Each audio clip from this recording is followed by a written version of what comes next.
da commercialista siciliana a donna dell'agricoltura, agri-chef nella campagna veneta di Codognè. Parlami di questa tua scelta.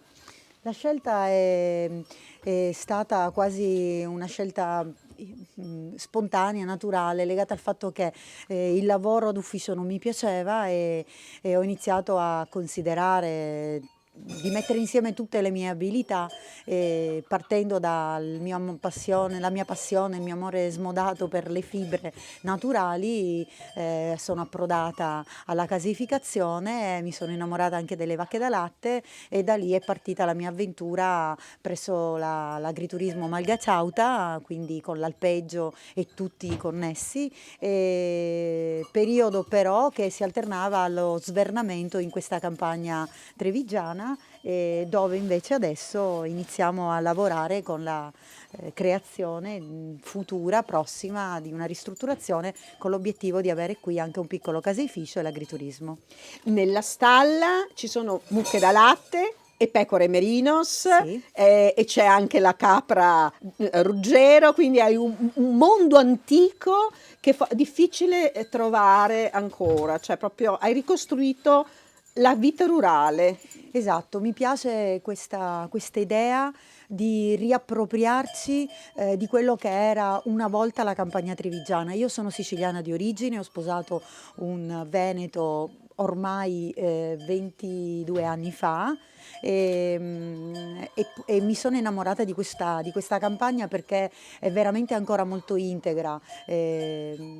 L'idea di riproporre una fattoria così come erano una volta le case coloniche, con la stalla, tutti gli animali, bassacorte e animali invece da reddito un po' più grandi, mi piace anche per far vedere alle persone che bisognerebbe prendersi il tempo per rallentare i ritmi e respirare. In questa dimensione, per quanto vicina alla civiltà, voi vedete che è come ritornare indietro nel tempo e tutto si rallenta e si impara di nuovo a riappropriarsi anche del tempo per il respiro. I conigli d'Angora, un'altra delle tue passioni, sono importanti per appunto fare delle lane pregiate, ma sarà anche difficile allevarli. Allora, l'Angora in realtà è una cosa che ho riscoperto essere una delle peculiarità autoctone di queste terre.